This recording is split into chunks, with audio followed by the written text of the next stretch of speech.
और परिवार से जब हमने इंटरेक्शन किया तो कुछ बड़ी संवेदनशील बातें उसमें निकल कर के आई। जिस तरीके से सरकार को डील करना चाहिए था, पहली बात तो थोड़ा परिवार की इस बात को लेकर के आपत्ति थी कि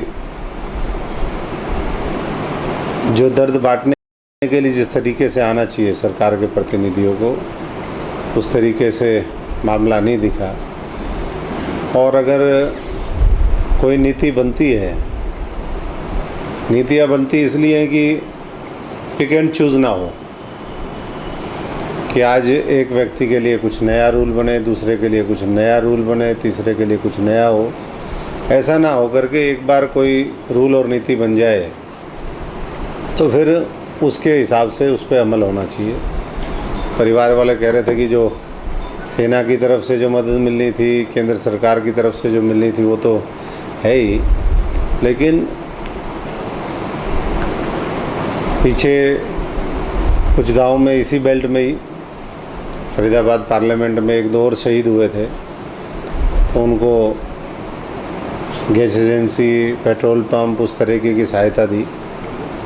जबकि वहाँ कुछ इस तरीके का, क्योंकि यहाँ भी एक पीछे परिवार है, शहीद की जो वाइफ हैं वो हैं, प्रेग्नेंट हैं, कल बच्चा होगा, माता पिता हैं, तो थोड़ा सा और संवेदनशीलता के साथ सरकार को इस पूरे मामले को देखना चाहिए और यथासंभव जो भी मदद और हो सकती है वो भी मदद वो करे, और थोड़ा सा व्यवहार में और शिष्टाचार ज़्यादा दिखाने की आवश्यकता है।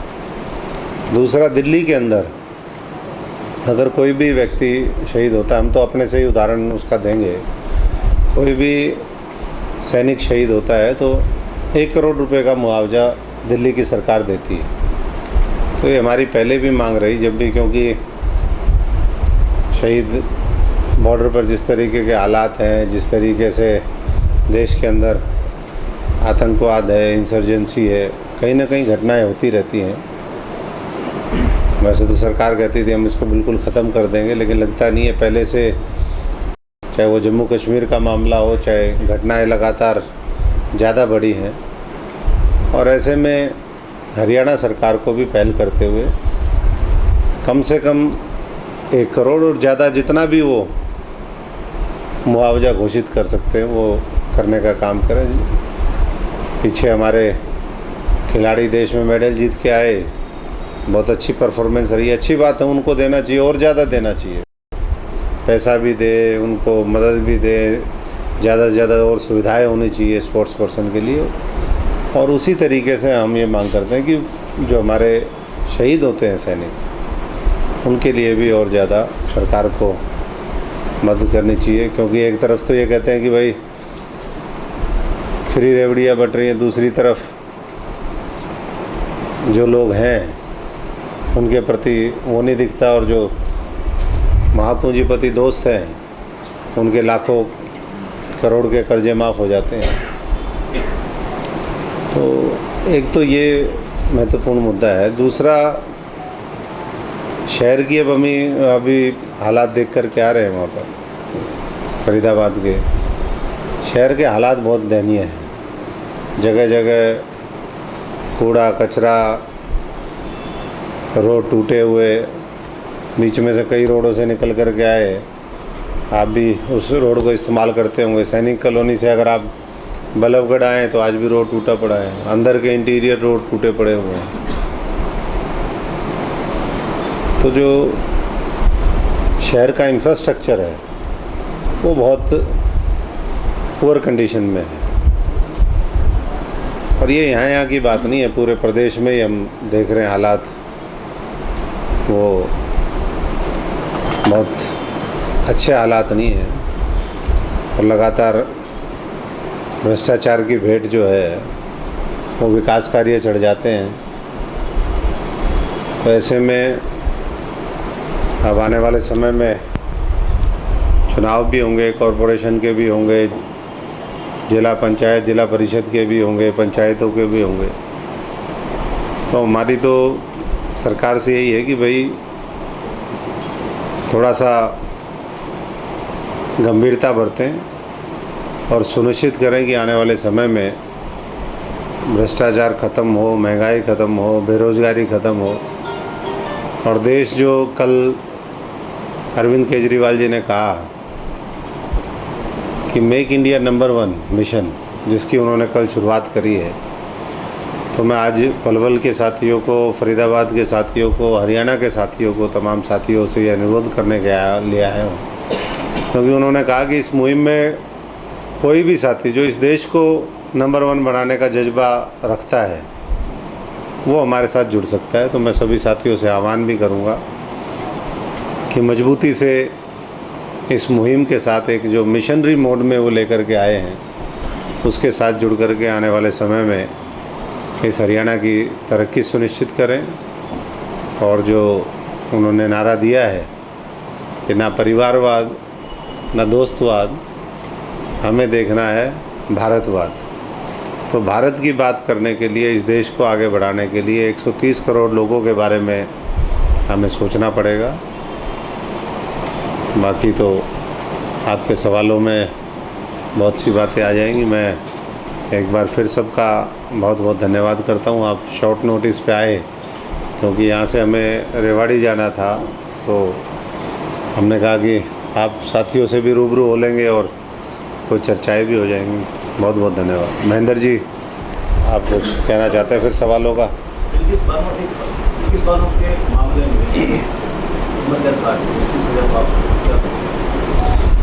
देखिए, इस तरीके से जो बहुत ही सीरियस क्राइम है और उसमें इस तरीके से ढील देना, ये पूरी तरीके से अनुचित है। अभी माननीय सुप्रीम कोर्ट में आने वाले जो चीफ जस्टिस हैं उनका भी एक जजमेंट आया और पहले भी ये बात आती रही कि हमें जज को क्रिटिसाइज़ नहीं करना है, जजमेंट को क्रिटिसाइज़ करना है। तो हम तो यही कहेंगे कि इस तरीके का फ़ैसला, एक तरफ हम कह रहे हैं कि भाई जो रेपिस्ट है उनको फांसी चढ़ा दो, उनको मौत के घाट उतार दो, ताकि आने वाले समय में एक डर हो, खौफ हो और इस तरह की घटनाएं ना हो। दूसरी तरफ जो लोग इसमें आरोपित हैं, लंबे समय से सज़ा काट रहे थे, उनको छोड़ दिया गया गुजरात के अंदर। तो पूरी जुडिशरी भी, हर देश का संवेदनशील आदमी जिम्मे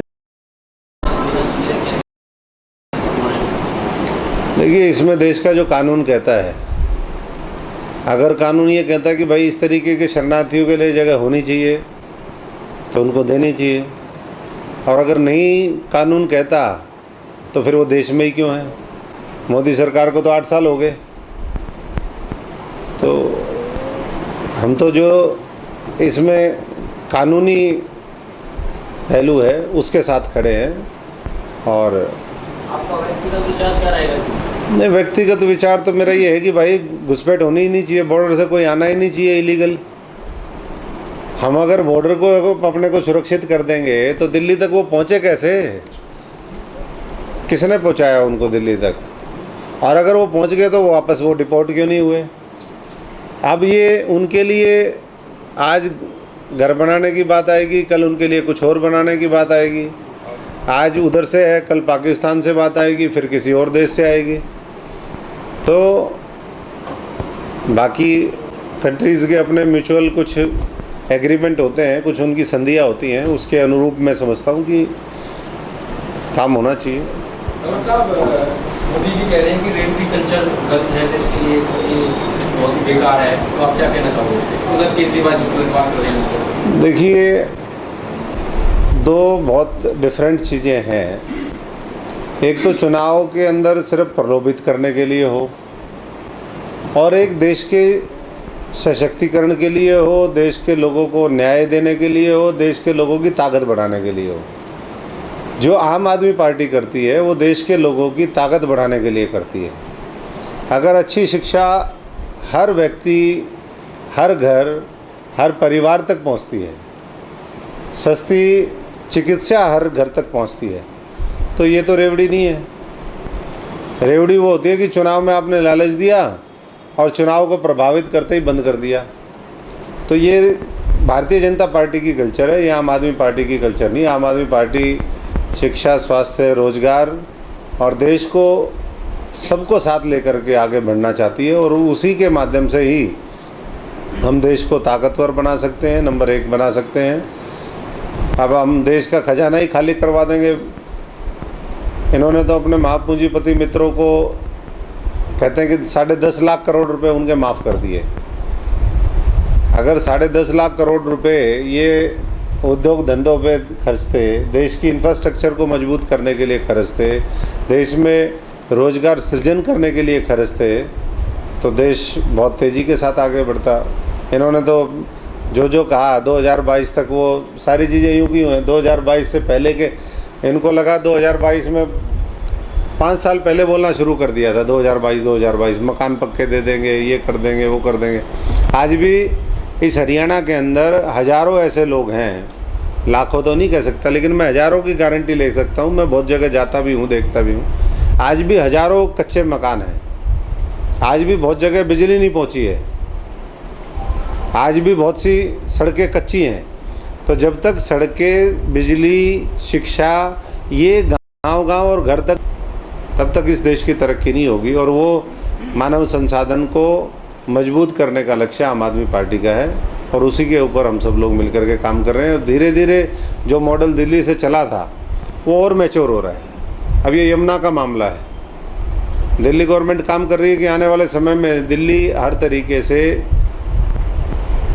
आत्मनिर्भर हर दृष्टि से हो, पानी की दृष्टि से हो। ये इनका आत्मनिर्भर तो पता नहीं होगा या नहीं, लेकिन हमारा उसके ऊपर काम कर रहे हैं कि जितने भी वाटर बॉडीज़ हैं दिल्ली के आसपास वो साफ़ सुथरी बने, बड़ी बड़ी झीलें हो, यमुना की सफाई हो, उसके ऊपर काम हो रहा है। तो उससे सबका फ़ायदा होगा।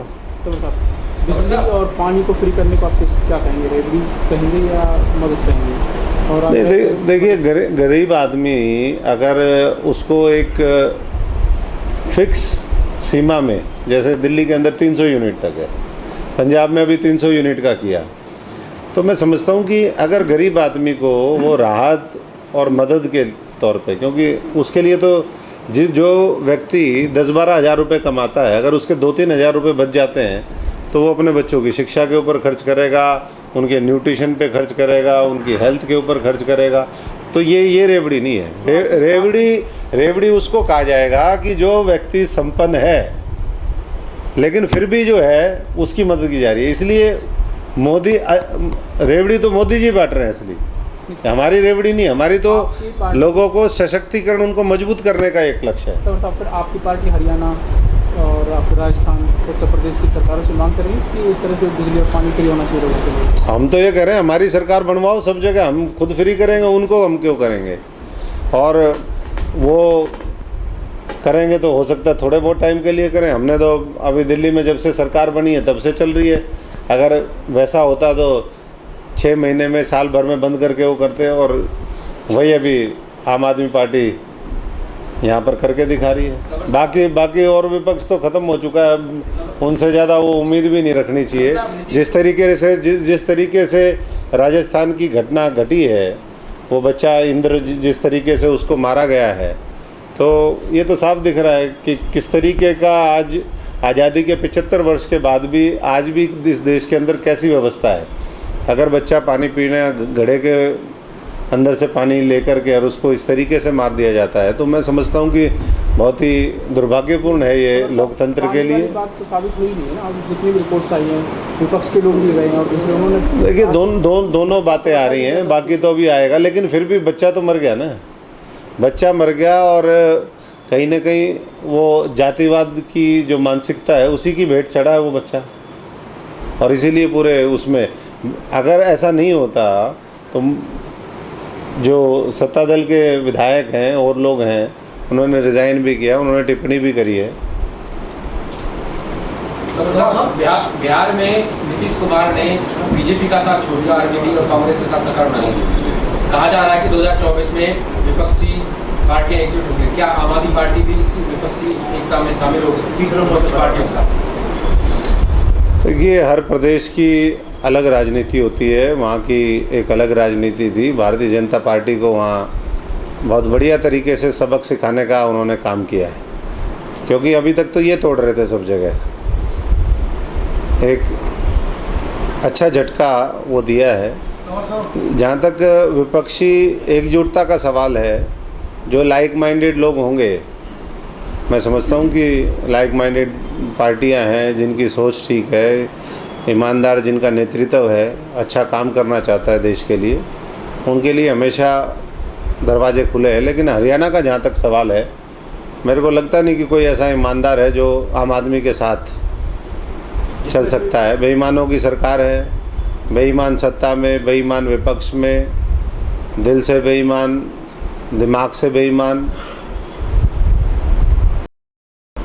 विपक्ष का चेहरा केजरीवाल बन सकते हैं, नीतीश कुमार का जैसे नाम आ रहा है। नहीं, केजरीवाल जी को तो विपक्ष का चेहरा देख ही रहे हैं लोग। अभी नीतीश कुमार जी का तो उस तरीके से एंडोर्समेंट नहीं हुआ है दूसरी पार्टियों की तरफ से, लेकिन केजरीवाल जी तो वो शख्स हैं जिन्होंने एक प्रदेश से 2-3 प्रदेशों में अपनी पैठ बनाई है, और भविष्य में नहीं, नाम तो सभी का है, लेकिन कौन उसको, उस लकीर को, एक लक्ष्मण रेखा होती है, उस लक्ष्मण रेखा को कौन लांघ पाएगा, कौन आगे जा पाएगा, वो आगे बढ़ने का काम पंजाब जीतने के बाद वो भरोसा वो आम आदमी पार्टी के साथ आया है। बाकी कांग्रेस का तो जो है सूर्य वो अस्त हो गया है। हरियाणा में क्या हाल? हरियाणा में दादी मर गई अंधेरे में, पोती का नाम रोशनी। तंवर साहब, क्या कोई और भी जा सकते हैं? जैसे वो तो बहुत लोग बैठे हैं। आपसे संपर्क में सर? मेरे से कौन? आम आदमी पार्टी, कांग्रेस या किसी? कांग्रेस के तो सारे ही कौन संपर्क में नहीं है। इस पार्टी में सारे दुखी बैठे हैं भाई। जहाँ ब्लैकमेलरों का राज हो जाए वहाँ तो कोई ज़्यादा मामला फिर वो होता नहीं ना। ये तो सब समय का खेल है।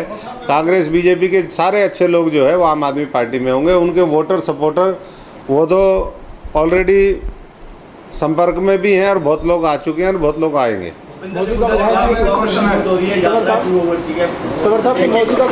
कहाँ कांग्रेस मजबूत हो रही है? कांग्रेस का मैंने कहा कि सूर्य अस्त हो गया, देश में ही अस्त हो गया, यहाँ क्या है? नहीं, कोई सफलता नहीं मिली। इतनी सफलता मिल रही थी तो फिर वो क्यों चुनाव नहीं लड़े? अभी नगर परिषद के, नगर पालिकाओं के जो चुनाव थे वो सिंबल पे लड़ने चाहिए थे।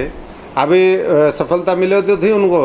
एलनाबाद उपचुनाव में 3रे नंबर पे जमानत जब्त हुई थी। आदमपुर में भी हमारा दावा है 3रे पे रहेगी कांग्रेस, जमानत जब्त होगी, भविष्यवाणी है।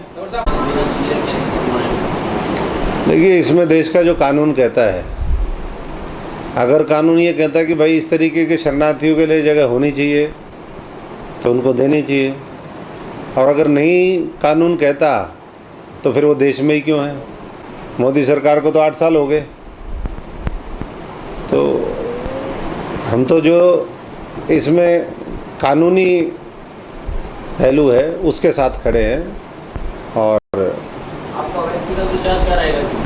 नहीं, व्यक्तिगत विचार तो मेरा ये है कि भाई घुसपैठ होनी ही नहीं चाहिए, बॉर्डर से कोई आना ही नहीं चाहिए इलीगल।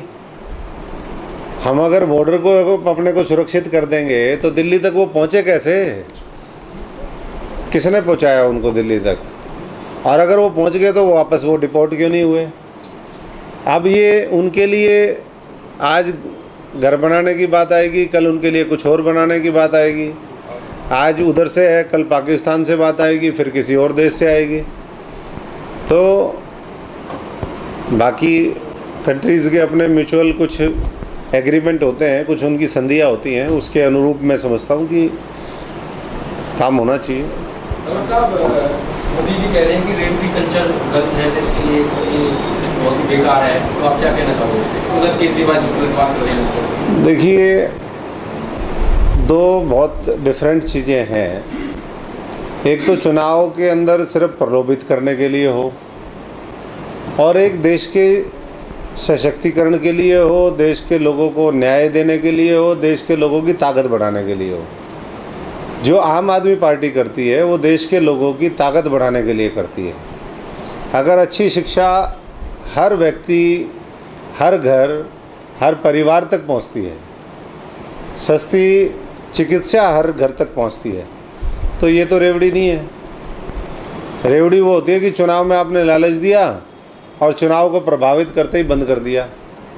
तो ये भारतीय जनता पार्टी की कल्चर है, ये आम आदमी पार्टी की कल्चर नहीं। आम आदमी पार्टी शिक्षा, स्वास्थ्य, रोजगार और देश को सबको साथ लेकर के आगे बढ़ना चाहती है, और उसी के माध्यम से ही हम देश को ताकतवर बना सकते हैं, नंबर 1 बना सकते हैं। अब हम देश का खजाना ही खाली करवा देंगे।